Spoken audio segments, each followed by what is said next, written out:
Bon, j'abandonne officiellement l'espoir que la Lune soit faite de fromage. Ce n'est même pas du Gouda. Notre boule préférée, ou banane incurvée, ou moitié de pièces de monnaie selon la phase dans laquelle elle se trouve, est composée de différentes couches, tout comme la Terre. Et l'une de ces couches est le noyau interne. Il y a une vingtaine d'années, les scientifiques ont étudié la rotation de la Lune. À partir de leurs données, ils ont conclu qu'elle avait un noyau externe fluide. Mais le noyau interne était difficile à étudier. Ils ne savaient pas s'il était solide comme de la roche ou en fusion comme un liquide chaud. Mais tout est plus clair aujourd'hui. Les astronomes ont pu recueillir des données lors des différentes missions, notamment la mission Apollo, au cours de laquelle les astronautes sont allés collecter des informations importantes. Ils ont utilisé une technique spéciale afin d'obtenir des données sismiques. Cela consiste à étudier la façon dont les ondes sonores se déplacent dans les objets. Prends l'exemple des séismes sur notre planète. Lorsqu'un séisme se produit, il crée des ondes dans le sol. Les scientifiques peuvent détecter et analyser ces ondes pour en savoir plus sur notre planète. La même idée peut s'appliquer à d'autres objets de notre système solaire, les planètes ou, dans ce cas, la Lune. Lorsque des tremblements de terre ou de lune se produisent, ils génèrent des ondes sonores.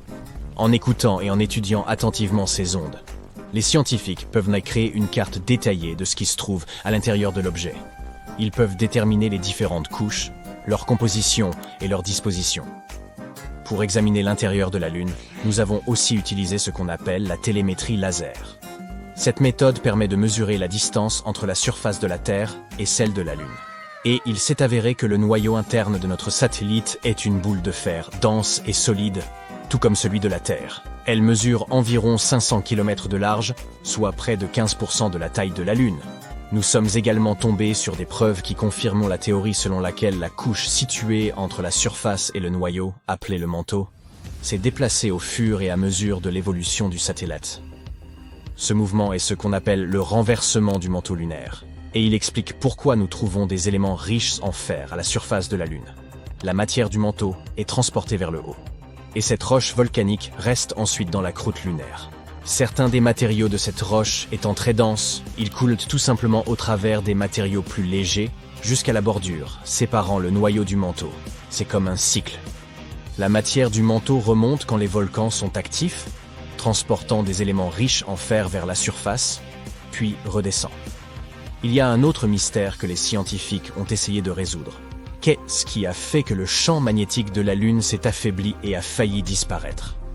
Maintenant que nous avons découvert le noyau de fer et le renversement du manteau, nous allons pouvoir obtenir quelques réponses sur le champ magnétique de la Lune. Savoir à quoi ressemble le noyau interne peut nous aider à mieux comprendre l'histoire de la Lune, ainsi que celle de l'ensemble de notre système solaire. Selon l'une des théories largement acceptées sur l'origine de la Lune, il y aurait eu une collision massive entre la Terre à ses débuts et un objet mystérieux de notre système solaire.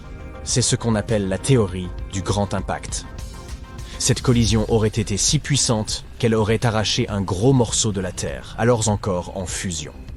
Si tu mets une pièce de 5 centimes américains à côté d'un petit pois vert, tu auras une bonne idée de la taille de notre planète par rapport à celle de la Lune.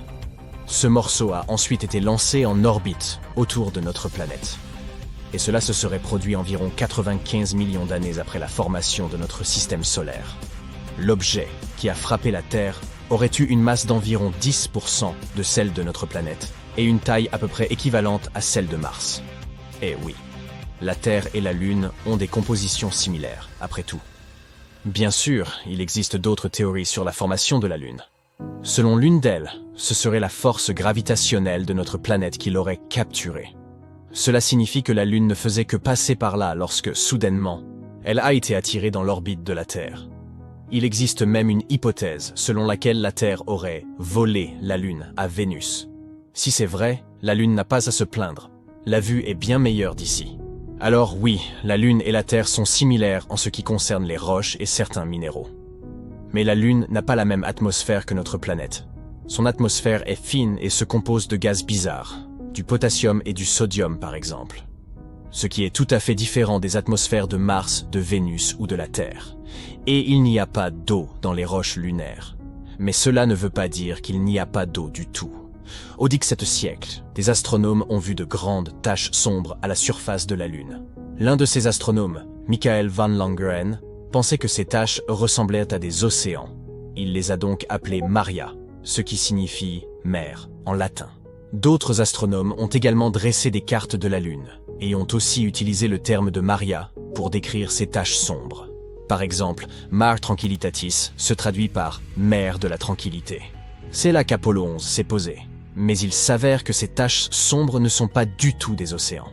Ce sont des plaines de lave durcies remontées à la surface il y a longtemps.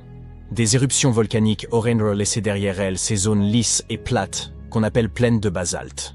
À la fin du 19e siècle, un observateur, William Pickering, a examiné la Lune et découvert qu'elle n'avait pas d'atmosphère.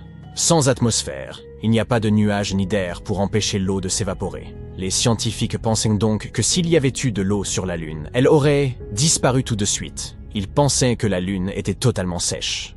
Mais en 1961, un physicien, Kenneth Watson, a eu une idée différente.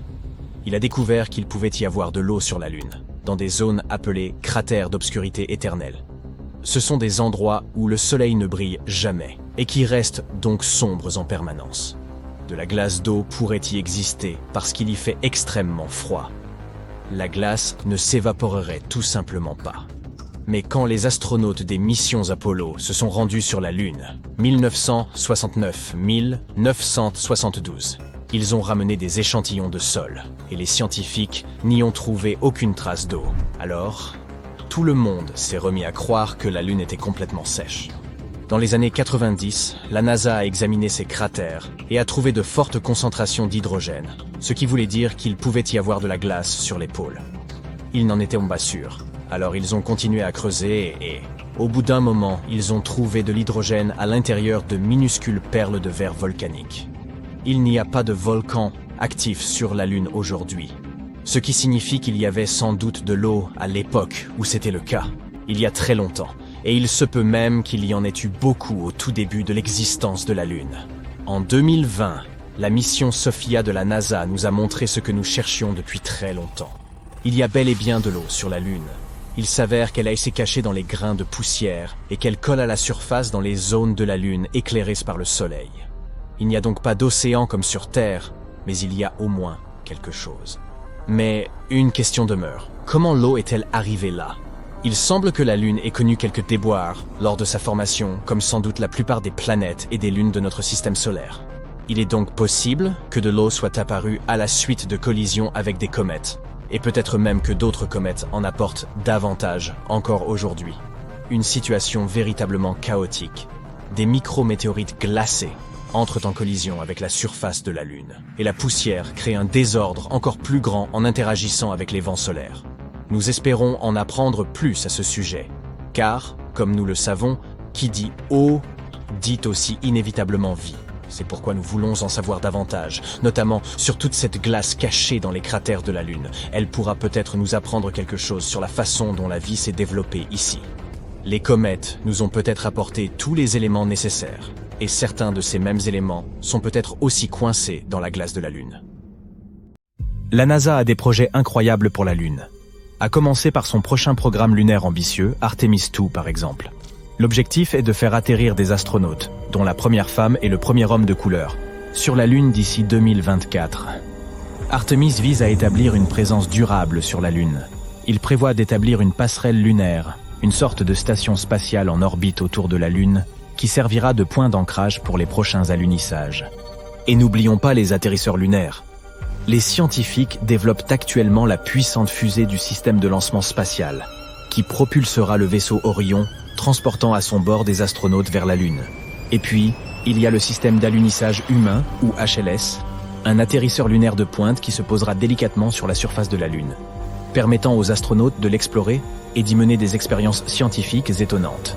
Cette fois-ci, la NASA ne fait pas cavalier seul. Elle s'associe à des partenaires internationaux, comme l'Agence spatiale européenne, pour faire de ce rêve lunaire une réalité. Mais tous ces rêves merveilleux pourraient être gâchés par quelque chose qui semble tout petit et insignifiant à première vue. Imagine plutôt pas d'atmosphère, pas d'air à respirer, et soudain une brume mystérieuse et des rayons lumineux apparaissent au lever et au coucher du soleil. C'est comme si la Lune nous donnait un spectacle céleste. Mais il y a un revers à cette médaille. Au cours de la mission Apollo 17 en 1912, ce spectacle magnifique n'a cessé de faire éternuer l'un des astronautes de la NASA, Harrison Schmitt, et de lui faire pleurer les yeux. Il a appelé cela le rhume des foins lunaires. Cette fièvre mystérieuse a frappé les 12 astronautes qui ont marché sur la Lune. Des crises d'éternuement au nez bouché, ces astronautes ont ressenti des symptômes semblables à ceux d'un rhume terrestre. Il aura fallu plusieurs jours pour que les réactions s'estompent. Cet événement a conduit à une découverte sur la poussière lunaire et sa face cachée. Lorsque les scientifiques ont découvert l'existence de pareils rayons, ils ont retroussé leurs manches et se sont penchés sur leur origine. Et voici ce qu'ils ont découvert. Ces bandes lumineuses rayonnantes étaient en fait causées par la lumière du soleil qui se faufilait à travers des couches de poussière lunaire minuscules. Cette poussière, composée d'infimes particules et d'éclats de verre tranchants, était omniprésente. Et il s'est avéré que cette poussière lunaire était des plus sournoises. Elle a entraîné toute une série de problèmes. Les astronautes qui se sont retrouvés avec une vision trouble n'étaient encore qu'un début. Ce fauteur de troubles est allé encore plus loin, en endommageant de précieux équipements et en provoquant des dysfonctionnements électroniques. Il est même allé jusqu'à corroder des composants, dégageant une odeur de poudre à canon à l'intérieur du module spatial.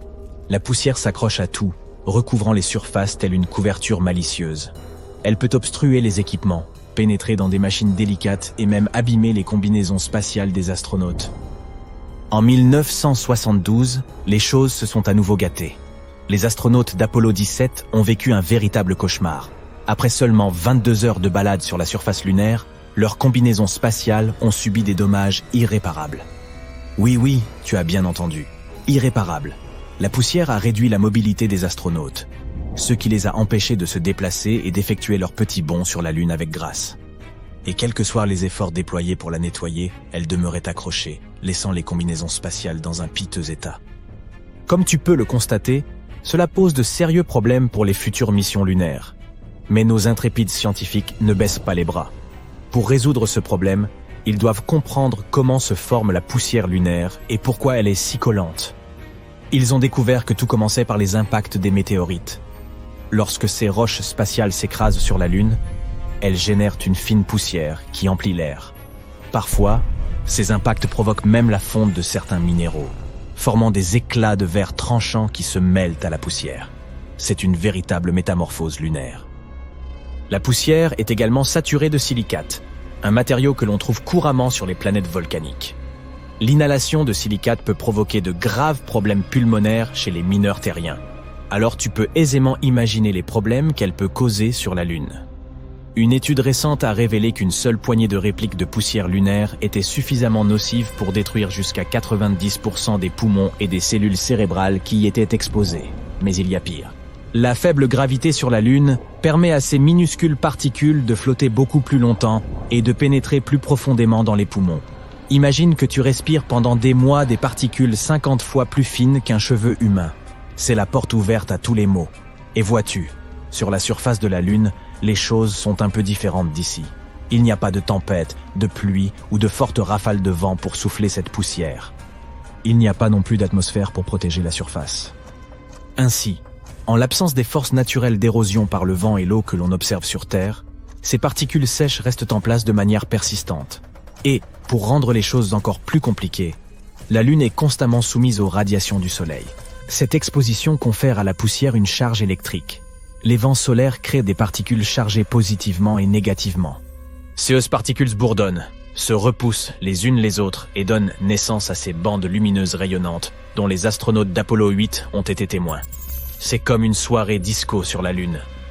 L'Agence spatiale européenne a réuni une équipe d'experts pour étudier la poussière lunaire. Ils travaillent avec de la poussière lunaire simulée, extraite d'une région volcanique en Allemagne, afin de comprendre son comportement et ses effets. Les ingénieurs doivent également trouver un moyen de protéger les futurs astronautes et leur équipement. Ceux de la NASA veulent créer des combinaisons spatiales capables de survivre non pas à 1 ni à 10, mais à une centaine de sorties extravéhiculaires sur la surface lunaire. Cela reviendrait à passer 800 heures à explorer notre satellite. En outre, la NASA a lancé le Breakthrough, Innovative and Game-Changing Idea Challenge en 2021. Il était ouvert aux étudiants universitaires les plus brillants du monde entier. 16 jeunes esprits se sont mis à plancher et ont généré une vague de solutions innovantes. Ils ont par exemple proposé d'utiliser des fibres spéciales conductrices d'électricité, inspirées des poils duveteux des chinchillas. Tout comme les chinchillas parviennent à rester à l'abri de la poussière, ces fibres permettraient de tenir la poussière lunaire à distance. Un compagnon à fourrure qui donne un coup de main aux astronautes, n'est-ce pas adorable? Une autre idée brillante concerne une brosse chargée électriquement et activée par les rayons UV. Un peu comme une baguette magique qui éliminerait la poussière d'un simple revers. Abracadabra, la poussière lunaire disparaît. N'oublions pas non plus les tissus inspirés d'insectes adaptés. Ces insectes possèdent une structure qui recueille en maïs le pollen et repousse les poussières indésirables. Nos ingénieux étudiants se sont donc dit, pourquoi ne pas imiter cela? Ils ont conçu un tissu aux propriétés similaires, créant ainsi un bouclier contre les particules lunaires sournoises. Ce qui est remarquable dans ces idées, c'est qu'elles utilisent tout le pouvoir de la charge électrique pour lutter contre la poussière. Elles la repoussent astucieusement des combinaisons spatiales, les gardant propres et indemnes.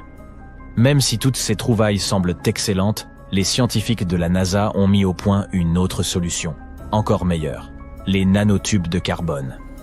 C'est une excellente façon de révolutionner le tissu des combinaisons spatiales. Qu'est-ce qui rend ces nanotubes de carbone si spéciaux? Ils possèdent des super-pouvoirs étonnants. Tout d'abord, ils sont supraconducteurs, ce qui signifie qu'ils peuvent conduire l'électricité comme pas deux. C'est comme si un éclair se retrouvait emprisonné dans un tube microscopique. De plus, ces nanotubes de carbone sont plus résistants que les météorites les plus coriaces. Ils ont la capacité de résister à l'hostilité de l'environnement lunaire, où même un grain de poussière peut causer des problèmes. Imagine une combinaison fabriquée dans un matériau plus résistant que la cape de Superman. Les scientifiques de la NASA ont donc décidé d'intégrer ces extraordinaires nanotubes de carbone dans le tissu de la combinaison spatiale. Des électrodes ont été soigneusement intégrées dans la couche extérieure du tissu, ce qui en fait un atout non négligeable. Mais comment se débarrasser de la poussière lunaire? C'est là que la science électrisante revient à la charge. Lorsqu'elles sont activées par un courant alternatif spécial, ces électrodes créent de puissants champs électriques. Ceux-ci fonctionnent comme des aimants, repoussant les particules de poussière chargées et non chargées loin de la combinaison spatiale. Imagine une sorte de soirée dansante, où les particules de poussière seraient les invités indésirables et où les champs électriques sont les videurs, qui les escortent rapidement vers la sortie. Grâce à cette technologie, la poussière lunaire n'aurait aucune chance contre nos astronautes. Le bon côté des choses, c'est que le sol lunaire peut être utilisé pour fabriquer des briques pour les abris. Il peut également permettre d'en extraire l'oxygène nécessaire aux astronautes pour survivre sur la Lune pendant de longues périodes. Lorsque la vie te procure des citrons, fais de la limonade, pas vrai? Encourageons donc l'équipe de rêve de la NASA qui se lance dans cette quête lunaire épique. Espérons qu'ils parviendront à leur fin et que la prochaine mission lunaire ne posera pas de problème majeur. Restez donc à l'écoute.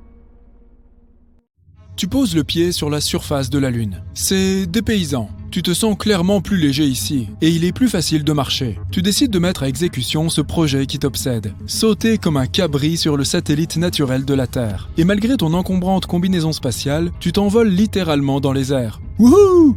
Ok, ça c'est fait. Tu continues ta promenade sur la surface de la Lune lorsque tu ressens quelque chose d'étrange. Le sol sous tes pieds tremble.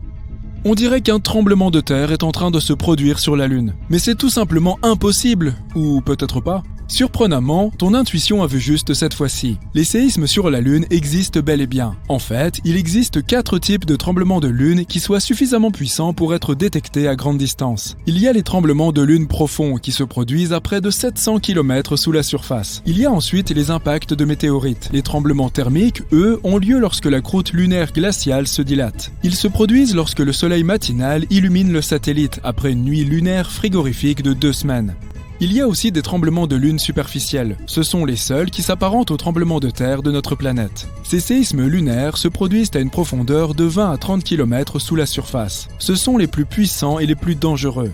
Entre 1972 et 1977, le réseau sismique Apollo a enregistré 28 séismes lunaires de ce type, et certains d'entre eux avaient une magnitude supérieure à 5 sur l'échelle de Richter. Sur Terre, un tel tremblement de terre serait assez fort pour fissurer le plâtre et déplacer des meubles imposants. De plus, les tremblements de lune superficiels durent très longtemps par rapport aux tremblements terrestres. Une fois qu'ils ont commencé, ils peuvent durer jusqu'à 10 minutes. Un tremblement de terre moyen, quant à lui, dure généralement de 10 à 30 secondes. Les scientifiques ne sont toujours pas certains des causes des tremblements de lune superficiels. réels, ni même l'endroit exact où ils se produisent. L'une des théories voudrait que ces séismes lunaires se produisent au bord de grands cratères, relativement récents, qui s'affaissent probablement de temps à autre. Il est intéressant de noter que la Lune et la Terre ne sont pas les seuls endroits où des séismes se produisent. Les scientifiques ont enregistré des séismes, des tremblements, des vibrations et des secousses dans d'autres régions de notre système solaire également. Prenons l'exemple de Mercure. Il y a quelques années, les scientifiques ont découvert que cette planète rétrécissait. Et c'est pourquoi elle semble être tectoniquement active. Prenons encore Vénus. Cette planète est un casse-tête tectonique pour les experts. À l'heure actuelle, Vénus n'a pas de plaque tectonique à proprement parler, et il se pourrait qu'elle n'en ait jamais eu. Mais sa surface présente des rides et des failles qui donnent l'impression qu'elle pourrait bien avoir des plaques tectoniques. D'un autre côté, ces caractéristiques pourraient être apparues des suites d'autres processus. L'activité volcanique, par exemple. Mais même si nous n'avons pas encore observé de séismes sur Vénus, les chercheurs pensent qu'ils pourraient les détecter car leurs vibrations produiraient des ondulations dans l'épaisse atmosphère de la planète. Et maintenant, Mars. Nous savons avec certitude que cette planète est sismiquement active. Un module de la NASA a placé un sismomètre à la surface de la planète rouge. Et en 2019, il a réussi à mesurer son premier tremblement de Mars. Par la suite, l'atterrisseur a continué à enregistrer des tremblements, mais ils étaient si faibles que s'ils se produisaient sur notre planète, ils seraient complètement couverts par le bruit de fond des océans terrestres. Mais un corps spatial n'a pas besoin d'être une planète à part entière pour avoir une tectonique active. Prenons Pluton. Cette planète naine est géologiquement active en ce moment même. En 2014, la sonde spatiale New Horizons de la NASA survolait le système de Pluton lorsqu'il a détecté des caractéristiques géologiques complexes sur cette planète naine. Les scientifiques en ont conclu que Pluton pourrait connaître des secousses lorsque son océan d'eau liquide gèle et dégèle sous sa croûte glacée. Les lunes de Jupiter, Europe et Io, ainsi que les lunes de Saturne, Titan et Encelade, sont également actives géologiquement, en dépit de leur petite taille. Leurs caractéristiques vont des volcans et des panaches d'eau à de potentiels océans souterrains. Et maintenant, je parie que tu ne connais pas ces faits étonnants sur les tremblements de terre qui se produisent sur notre propre planète. Il y a un endroit sur Terre où se produisent 90% de tous les tremblements de terre. Il s'agit de la ceinture de feu qui s'étend autour de l'océan Pacifique, de la Nouvelle-Zélande jusqu'à l'Amérique du Sud. Ça ressemble plus à un fer à cheval qu'à une ceinture. Quoi qu'il en soit, les experts affirment que ces innombrables tremblements de terre sont causés par l'abondance de volcans dans cette région et par le mouvement constant des plaques tectoniques. Environ 1 demi-million de tremblements de terre se produisent sur Terre chaque année, mais beaucoup d'entre eux se produisent très profondément dans la croûte terrestre, et seul un équipement de pointe peut les détecter. Nous ressentons environ 20% de tous ces tremblements de terre, et seulement 100 d'entre eux causent de réels dégâts. Le plus grand tremblement de terre jamais enregistré s'est produit au Chili en mai 1960. Il était d'une magnitude de 9,5 sur l'échelle de Richter et a été véritablement dévastateur. Pendant le tremblement de terre, les sismographes ont détecté et enregistré des ondes sismiques qui ont parcouru la planète entière et elles ont secoué le globe pendant plusieurs jours. Quant au tremblement de terre le plus puissant survenu aux États-Unis, il était de 9,2 et s'est produit en Alaska. À propos, l'Alaska est, avec la Californie, l'État américain le plus exposé aux tremblements de terre et l'une des régions du monde les plus actives sur le plan sismique. Un tremblement de terre de magnitude 7 s'y produit presque chaque année. Un mégaséisme peut en fait raccourcir la durée d'une journée pour l'ensemble de la planète. La NASA affirme que les très gros tremblements de terre peuvent déplacer l'axe de notre planète et, par conséquent, modifier la durée du jour. Bien sûr, tu ne t'en rendras pas compte, puisque ce changement se mesure en microsecondes. Et qu'une microseconde, ce n'est qu'un millième de seconde. Les scientifiques pensent que le tremblement de terre de Sumatra de magnitude 9,1, qui s'est produit en 2004, a raccourci la journée de 6,8 microsecondes. Même les meilleurs spécialistes sont incapables de prédire un tremblement de terre. C'est essentiellement parce que les mécanismes qui engendrent les séismes se trouvent très profondément sous terre. Mais de nos jours, nous avons appris à calculer avec davantage de précision le moment où un tremblement de terre pourrait se produire. Les tremblements de terre peuvent être déclenchés par des éruptions volcaniques ou, à tout hasard, par des impacts de météorites. Mais la plupart d'entre eux sont causés par les mouvements des plaques tectoniques de notre planète. La surface de la Terre est constituée de 15 à 20 plaques tectoniques en mouvement constant. La pression augmente lorsqu'elle se déplace, ce qui peut entraîner la rupture de la croûte de notre planète. San Francisco se déplace en ce moment même vers Los Angeles. Et la vitesse de ce mouvement est d'environ 5 cm par an. C'est aussi rapide que la pousse de tes ongles. Cela se produit parce que les deux côtés de la faille de San Andreas, qui est une faille continentale s'étendant sur 1200 km à travers la Californie, glissent l'un sur l'autre. Ainsi, dans plusieurs millions d'années, Los Angeles et San Francisco seront voisines. Les lacs, les étangs et les canaux se réchauffent légèrement et commencent à sentir mauvais avant un tremblement de terre. Cela se produit parce que des gaz sont libérés lorsque les plaques tectoniques se déplacent. La plupart des animaux ressentent ces signes et modifient leur comportement en fonction. Ainsi, les scientifiques ont remarqué que les crapauds disparaissaient complètement avant un tremblement de terre en Italie en 2009. Mais dès que la catastrophe naturelle s'est achevée, ils sont revenus. Même après la fin d'un tremblement de terre, il se peut que tu vois encore de l'eau s'agiter dans ta piscine. Il n'y a pas lieu de s'inquiéter. Il s'agit d'un phénomène hydrodynamique appelé la sèche. L'eau peut continuer à clapoter pendant des heures après la fin du tremblement de terre. La piscine de l'Université d'Arizona, par exemple, a perdu de l'eau à cause d'une sèche causée par un tremblement de terre au Mexique qui s'était produit à 1200 km de là. Le 27 février 2010, un violent tremblement de terre s'est produit au Chili avec une magnitude de 8,8 sur l'échelle de Richter. En conséquence, la croûte terrestre de cette région a été déchirée de façon si spectaculaire qu'une ville du nom de Concepción s'est déplacée de 3 mètres vers l'ouest. Un autre tremblement de terre a entraîné le rétrécissement de 3 cm de la plus haute montagne au monde, le mont Everest. Cela s'est produit en 2015 lorsqu'un tremblement de terre de magnitude 7,5 a provoqué une réduction de plusieurs sommets de l'Himalaya. Les Japonais croyaient que les tremblements de terre étaient provoqués par le Namazu, un poisson-chat gigantesque vivant dans la boue sous les îles japonaises. Le poisson s'agitait en tous sens, provoquant ainsi une activité sismique. Quant aux anciens Grecs, ils étaient persuadés qu'une puissante divinité marine, Poséidon, produisait les séismes en frappant la terre de son trident dans ses accès de colère. Selon la mythologie hindoue, enfin, ce sont 8 éléphants qui maintiennent la Terre en place. Eux-mêmes en équilibre sur le dos d'une immense tortue, se tenant sur le corps enroulé d'un serpent encore plus grand. Et chaque fois qu'un de ces animaux bouge, un tremblement de terre se produit. Il fait nuit dehors, presque 2 heures du matin. Tu sors regarder le ciel, et voici la Lune, brillante et pleine. Tu penses peut-être en savoir beaucoup sur le satellite naturel de la Terre. Mais laisse-moi te poser la question suivante. Comment s'est-elle formée? La réponse est que personne ne le sait. Mais bien sûr, il existe quelques théories.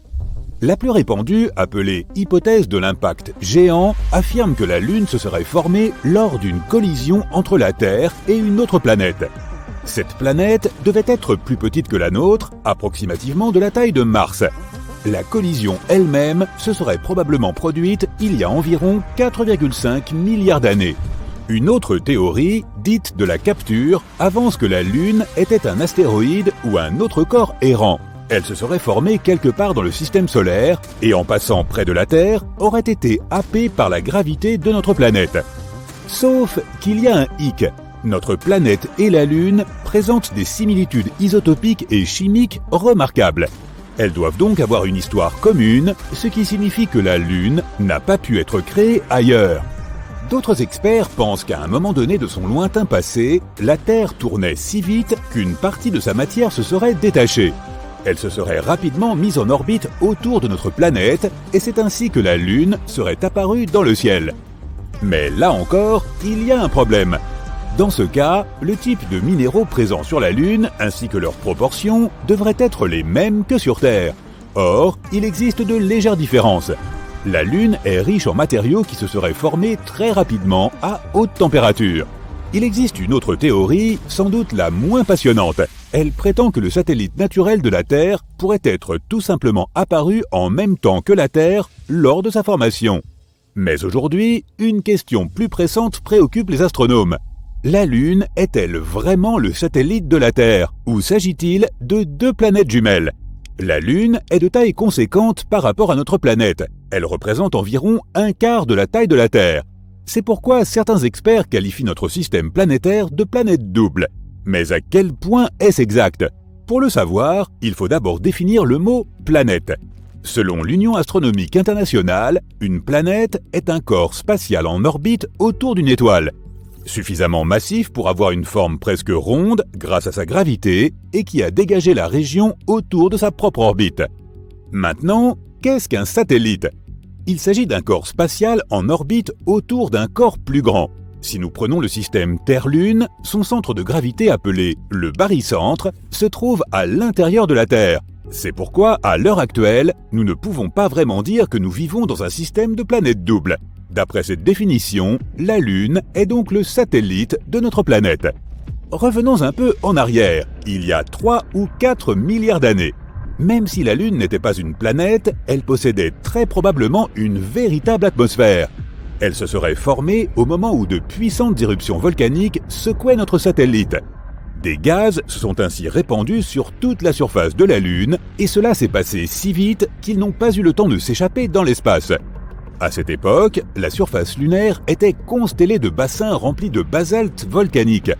Imagine d'énormes panaches de magma projetés dans les airs, retombant sur le sol et créant des coulées de lave. C'est ainsi que ces bassins de basalte sont apparus à la surface de la Lune.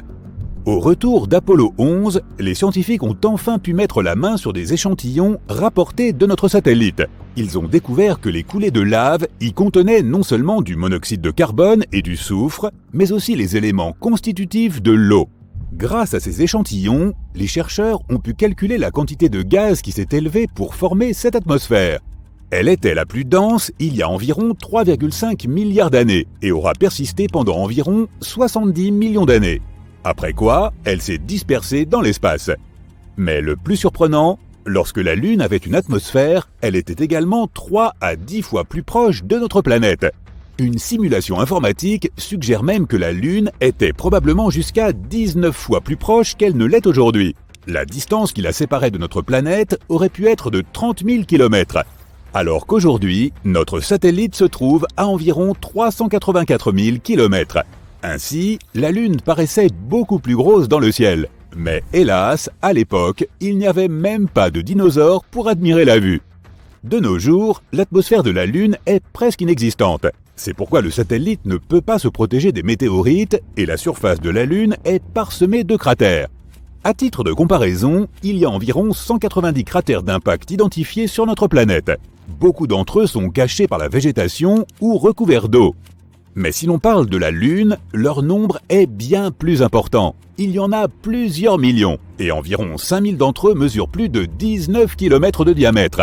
Comme la Lune est géologiquement moins active que la Terre, ces cratères et autres formations anciennes restent en parfait état depuis des siècles. Lorsque tu regardes la Lune, c'est l'objet le plus brillant du ciel nocturne. Mais en réalité, sa surface est plutôt sombre, car le facteur de réflexion de notre satellite naturel est juste un peu plus élevé que celui de l'asphalte. Tu sais peut-être que l'attraction gravitationnelle de la Lune provoque des marées sur notre planète en faisant gonfler les océans à la fois du côté le plus proche de la Lune et du côté le plus éloigné. Mais ce n'est pas tout. La Lune ralentit également la rotation de la Terre. Ce phénomène est connu sous le nom de freinage par effet de marée. Il augmente la durée d'une journée sur Terre d'un peu plus de 2 millisecondes tous les 100 ans. La Lune s'éloigne également de la Terre à la même vitesse que tes ongles poussent. Cela représente environ 4 cm par an. Si un jour la Lune part au loin dans l'espace, notre planète traversera des moments difficiles. Sans l'attraction stabilisatrice de la gravité lunaire, l'inclinaison de la Terre commencerait à changer de façon spectaculaire. De l'absence d'inclinaison, ce qui signifie qu'il n'y a pas de saison, à une forte inclinaison capable d'entraîner des conditions météorologiques extrêmes. Même si la surface lunaire est pratiquement inactive, le satellite naturel de la Terre connaît encore des tremblements de lune. Selon une théorie, ces séismes seraient dus au fait que celle-ci rétrécit et que son cœur se refroidit. Les scientifiques affirment que la Lune aurait perdu environ 45 mètres de tour de taille comparé à son gabarit d'il y a plusieurs centaines de millions d'années. Pour t'aider à visualiser ça, imagine un raisin qui se transforme en raisin sec. Il se ride tout en rétrécissant, et il en va de même pour la Lune. Elle rétrécit et se ride. Mais contrairement au raisin, la Lune n'a pas une peau souple. Sa surface est dure et cassante. Ainsi, à mesure que la Lune rétrécit, la croûte se fissure et se brise, et les morceaux sont repoussés contre les morceaux voisins. Tu veux savoir une autre chose épatante sur la Lune ? Une étude récente affirme qu'elle aurait eu une queue, et chaque mois, celle-ci s'enroule autour de notre planète comme une écharpe. Cette fine traînée est composée de millions d'atomes de sodium, et notre planète passe régulièrement au travers. Ce sont les météorites qui projettent ces atomes de sodium hors de la surface lunaire jusque dans l'espace. Chaque mois, pendant plusieurs jours, la Lune se trouve entre le Soleil et notre planète. C'est à ce moment-là que la gravité terrestre capte cette queue de sodium. Notre planète l'entraîne en une longue bande qui s'enroule autour de notre atmosphère. Cette queue lunaire est totalement inoffensive. Elle est également invisible à l'œil humain, soit 50 fois moins lumineuse que ce que nous sommes capables de percevoir. Mais en de rares occasions, de puissants télescopes peuvent repérer sa faible lueur jaunâtre dans le ciel. Cette queue ressemble à une trace lumineuse dont le diamètre est 5 fois supérieur à celui de la pleine lune. Et maintenant, crois-le ou non, mais il y a 2 ou 3 ans, un astéroïde a été attiré dans l'orbite de la Terre et a commencé à tourner autour de notre planète. Même s'il n'était pas plus gros qu'une voiture ordinaire, il s'agissait d'un événement important. Sur plus d'1 million d'astéroïdes connus des astronomes, ce n'était que le 2e à orbiter ainsi autour de la Terre. Baptisé 2020 CD3, il aura été notre mini-lune temporaire. Mais il n'est pas resté longtemps dans les parages. L'astéroïde suivait une autre orbite et s'est lentement éloigné.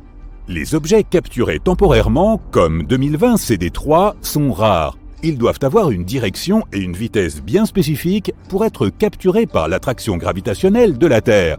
Sinon, ils s'écrasent sur la planète ou repartent dans une autre direction. Tout a commencé par un changement mineur sur notre planète. Tout d'abord, les gens ont remarqué que la Lune était devenue plus brillante et un peu plus grosse. Mais personne n'y a prêté attention. Elle a affecté les marées dans le monde entier, de sorte que l'eau a submergé les plages, mais ce n'était pas une tragédie. Beaucoup de poissons se sont rapprochés du rivage. Les gens se sont mis à trouver des calmars géants, des baudroies et d'autres créatures tout près de la côte, alors qu'elles vivaient habituellement dans les profondeurs obscures. Des choses nouvelles et plus étranges se produisent chaque jour. Les oiseaux ne volent plus vers le sud en hiver. Ils se rassemblent en énormes essaims qui volent autour des villes sans but précis. La Lune les aidait à s'orienter dans la nature, mais à présent, ils n'arrivent plus à savoir dans quelle direction voler. De par les mers, les capitaines de navires remarquent que les boussoles sont désormais instables. La flèche pointe dans des directions différentes depuis que les pôles magnétiques de la Terre ont changé. Les gens réalisent que la Lune a commencé à s'en approcher pour une raison inconnue. La gravité de la Lune affecte celle de notre planète. Cela entraîne des changements dans le climat, dans le comportement de tous les êtres vivants et dans le champ magnétique. Maintenant, il pleut dans les endroits les plus secs et il fait chaud dans les terres les plus froides. Cela met à mal les écosystèmes de toute la planète. Les gens qui vivent près des forêts entendent souvent le hurlement des loups, car la Lune rend ces animaux fous. Le satellite naturel de la Terre ne cesse de grandir et éclaire la nuit de manière beaucoup plus vive. Rien d'irrémédiable ne s'est encore produit. Les gens ne paniquent toujours pas car ils ne veulent pas croire que la fin arrive. Mais un jour, la Lune atteint un point critique. Tu marches dans la rue en écoutant de la musique et à ce moment-là, quelqu'un te bouscule. Bon, ce type est peut-être en retard pour le travail. Tu continues de marcher et une fille qui passe heurte ton épaule. « Pardon, désolé, dit-elle. » Puis elle s'en va. Tu pouvais lire la peur dans ses yeux. Tu regardes devant toi et vois des gens qui courent dans ta direction. Tu enlèves enfin tes écouteurs et tu entends des cris et des sirènes. Les gens quittent leur voiture et s'enfuient. Des centaines de mouettes volent dans le ciel. Tu distingues un bruit étrange parmi toute cette cohue. Il semble que ce soit de l'eau. Comment est-ce possible? Tu te trouves dans le centre-ville à quelques kilomètres de la côte. Mais tu n'as pas le temps de réfléchir. Tu remarques qu'une immense vague inonde les rues et se dirige droit vers toi. Tu cours dans un bâtiment et grimpes au 10e étage. D'ici, tu observes l'eau qui submerge la ville. Le puissant torrent emporte toutes les voitures, les bâtiments d'un étage et les arbres sur sa route. Tu remarques un aileron de requin et d'autres poissons dans l'eau. Les gens se cachent dans les maisons et sur les toits. La ville entière plonge rapidement dans un état de catastrophe. La télévision fonctionne dans le bâtiment où tu te caches. Tu apprends que des inondations se produisent dans le monde entier. Des tsunamis massifs recouvrent les villes côtières. À certains endroits, les vagues atteignent la hauteur d'un immeuble de 30 étages. De nombreuses villes ont été rayées de la carte. La Lune est trop proche de la Terre et les inondations massives ne sont qu'un début. La Lune orbite autour de la Terre et aide à maintenir notre maison bleue sur son axe. La Lune assure la stabilité du climat et aide les organismes vivants à se développer. Mais à présent, cet équilibre est rompu. La Lune s'approche et altère la gravité de notre planète. La Lune n'a qu'à s'incliner légèrement sur le côté pour provoquer des inondations massives dans le monde entier. Imagine que tu tiennes un verre d'eau rond, incline-le un peu. Tu vois comment le liquide se déplace d'un côté à l'autre? C'est la même chose qui se produit maintenant avec les océans. Mais la Lune ne fait pas que s'approcher de nous. Elle tourne autour de la planète et se rapproche à chaque révolution. Elle provoque sans cesse des catastrophes naturelles à différents endroits de la Terre. À présent, l'océan inonde un côté et quelques heures plus tard, un autre. Tu vois donc toute l'eau revenir des rues vers le rivage. Il se peut que l'océan inonde de nouveau la ville d'ici la fin de la journée. Attends, il semble que la fin de la journée soit déjà là. Tu remarques que le ciel est devenu sombre. C'est bizarre car il n'est que 15 heures. La Lune influe sur la vitesse de rotation de la Terre et fait passer la journée plus vite. Elle emplit désormais presque tout le ciel et éclaire brillamment notre planète. Tu distingues les énormes cratères lunaires. Elle est si proche que tu peux la voir même lorsque le soleil brille. À certains endroits, la Lune qui passe cache même le soleil tout entier. L'eau quitte les rues et tout le monde sort. C'est à ce moment qu'un tremblement de terre commence. La route se fissure et les maisons s'effondrent. Il y a des glissements de terrain dans la rue même. Les plaques tectoniques se déplacent sur toute la planète. Imagine deux boules magnétiques qui se rapprochent l'une de l'autre. L'une des boules est la Lune et la seconde est le noyau de la Terre. À ton avis, qu'arrivera-t-il à ce qui se trouve au-dessus du noyau? Cela représente des centaines de milliers de kilomètres de notre croûte terrestre. Et maintenant, tout est en train de bouger. Des fissures destructrices apparaissent partout dans le monde. Les plus hautes montagnes de la planète s'effondrent et se transforment en tas de cailloux. Les fonds marins se fissurent et libèrent le magma des profondeurs souterraines. Les volcans se réveillent et crachent leur lave incandescente. Des nuages de cendres volcaniques recouvrent le ciel, nous masquant le soleil et la lune. Mais le plus effrayant est encore à venir. La collision est inévitable. La Lune tourne autour de la planète comme une balle dans un jeu de fête foraine avec un trou au centre. Cette force entraîne la formation de nuages sur toute la planète. L'orage gronde maintenant, mais dans 5 minutes, il neigera. Puis la nuit arrive et il se met à pleuvoir. Les gouttelettes d'eau sont composées de boue et de cendres volcaniques. Il est difficile pour les gens de respirer sans masque à gaz. La pression atmosphérique change constamment. Certaines personnes ont de fortes migraines et d'autres ont les articulations douloureuses. Mais tu n'as pas le temps de t'attarder là-dessus. L'humanité doit trouver comment échapper à cette collision. Un nouvel ordre gravitationnel apparaîtra lorsque la Lune s'écrasera sur la Terre. Les continents vont changer de forme. Ils se combineront en un seul morceau de terre gigantesque ou se diviseront en une centaine de plus petits. L'énergie de la collision pourrait brûler tout l'oxygène de l'atmosphère et rendre toute la planète impropre à la vie. Il n'y a pas non plus de sens à se cacher sous terre à cause de tous ces séismes profonds. Les gens décident de passer leurs derniers instants avec leurs proches et leurs familles. La Lune se rapproche de plus en plus. Elle se trouve maintenant à la même distance que la Station spatiale internationale se trouvait de nous. La Lune obscurcit le ciel. De nombreuses villes sont dans le noir à cause des vagues. Des tsunamis de plusieurs kilomètres de haut s'écrasent contre le sol. Des millions de tonnes de magma entrent en contact avec l'océan.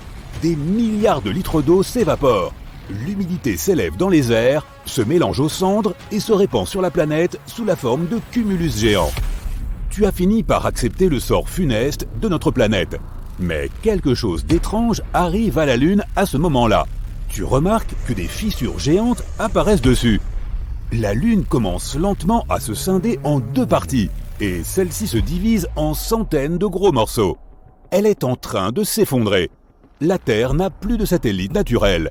Ce n'est plus qu'un tas de roches spatiales géantes. Mais pourquoi cela se produit-il ? Il existe un espace autour de notre planète appelé la limite de Roche. À cet endroit, la gravité de la Terre agit plus fort que celle de la Lune. Cela signifie que les forces qui maintiennent la Lune ensemble sont plus faibles que celles qui la déchirent. Les gens applaudissent. La limite de Roche a sauvé notre planète et la Lune ne nous frappera pas. Elle se fragmente en millions d'éclats et forme un anneau autour de notre globe. La Terre ressemble maintenant à Saturne. Une ceinture de pierres de lune nous entoure.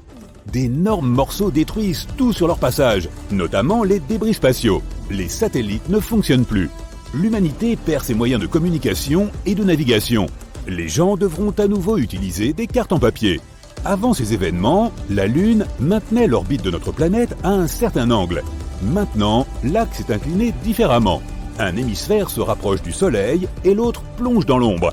Les pôles et l'Antarctique peuvent se transformer en déserts arides et l'équateur de la planète peut être recouvert de glace. L'hiver et l'été peuvent durer des années. Les restes de la Lune flottent autour de la Terre, mais certains d'entre eux tombent sur notre planète. Des pluies de météores lunaires détruisent nos villes et créent des cratères géants. Et tous ces événements conduisent à l'extinction massive de la vie sur Terre. Il faudrait des centaines de milliers d'années pour s'adapter à ce nouveau monde. Environ 8 millions d'habitants de la planète Terre ont appris la terrible nouvelle en même temps. Certains l'ont su par la télé, d'autres en regardant leur téléphone ou pendant qu'ils écoutaient de la musique. Certains l'ont appris en rêve. Une voix a annoncé ce discours dans toutes les langues pour que tout le monde comprenne. J'ai une bonne et une mauvaise nouvelle. Commençons par la mauvaise. Vous êtes tous des personnages d'une vidéo YouTube dans laquelle votre planète fait face à la cassure de la Lune en 2 morceaux. Pour les spectateurs, il s'agit d'un scénario, mais pour vous, c'est la réalité. La bonne nouvelle, c'est que... il n'y a pas de bonne nouvelle. Mais ne vous inquiétez pas, l'apocalypse n'est pas prévu. Ou juste un peu. Bonne journée. Au départ, toute la population panique. Quelques jours plus tard, le calme revient peu à peu. C'était peut-être une hallucination collective et en fait, la Lune va très bien. C'est alors que les chercheurs repèrent le danger. Une énorme météorite s'approche de nous depuis le fin fond de l'espace. Cette météorite est super rapide et presque plate. Par chance, elle va passer juste à côté de la Terre. Mais la Lune n'aura pas cette chance. La météorite va bien la frapper en plein milieu. Voilà, la météorite a divisé la Lune en 2, elle est passée à côté de notre planète et elle repart dans l'espace. Les gens ne peuvent pas détourner leur regard du ciel. La Lune est parfaitement coupée en 2. C'était rapide et indolore. Mais qu'est-ce qu'on va faire maintenant? Est-ce que la Terre va survivre? Notre satellite est divisé en 2 parties égales, mais heureusement, elle reste collée. L'importante gravité de la Lune agit comme un aimant.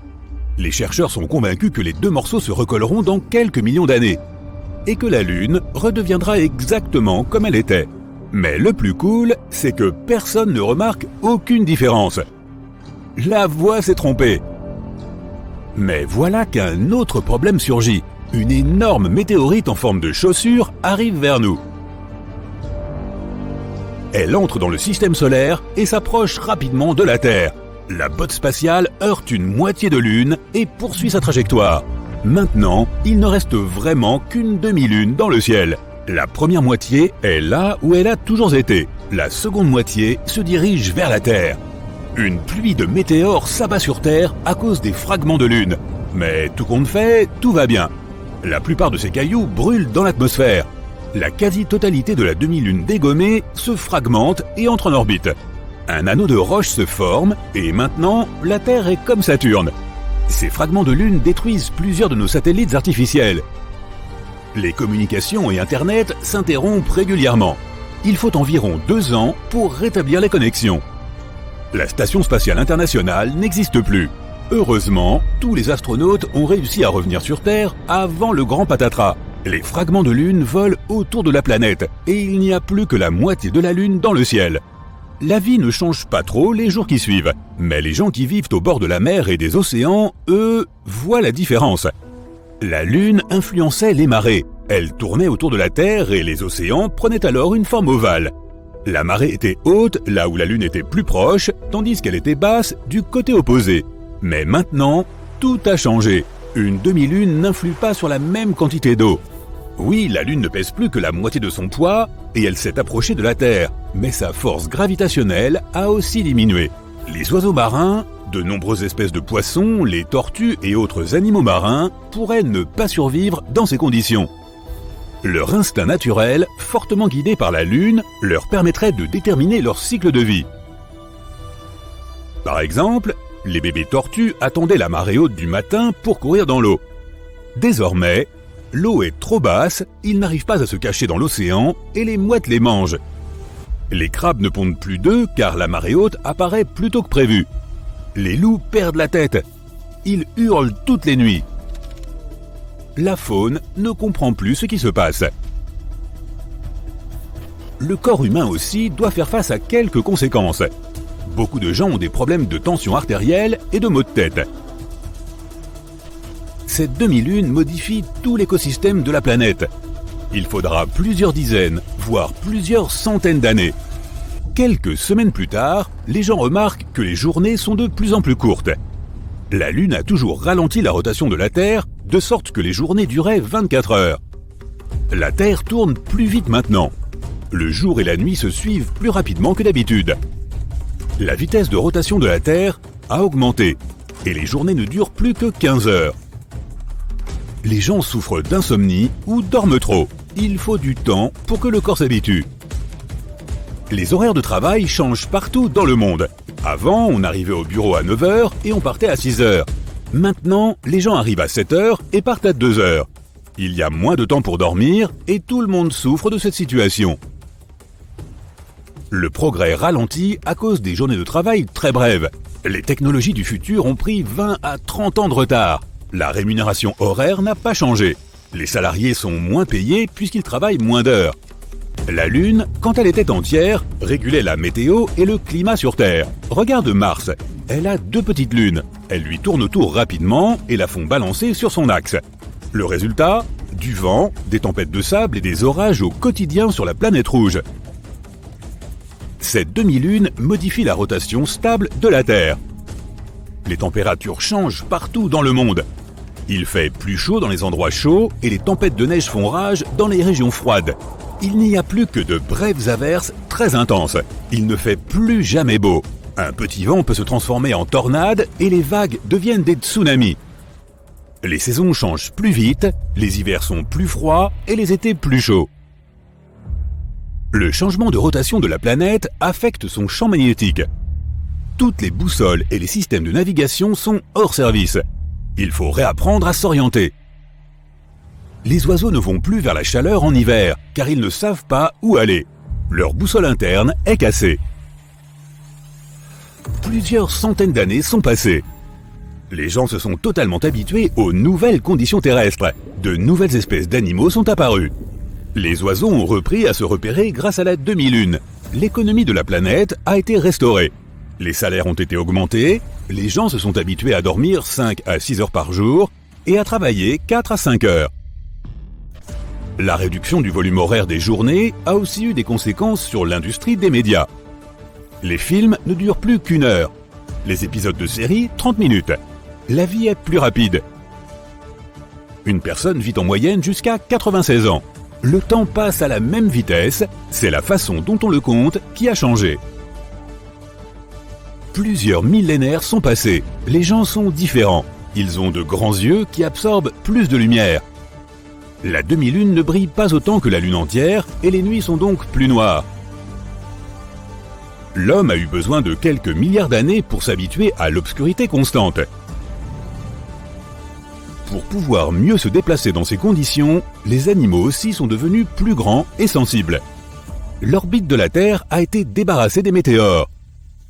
Il existe plusieurs stations spatiales qui tournent autour de notre planète. La voix mystérieuse reprend alors encore une fois la parole. L'histoire se termine parce que la vidéo se termine aussi. Désolé, bonne nuit.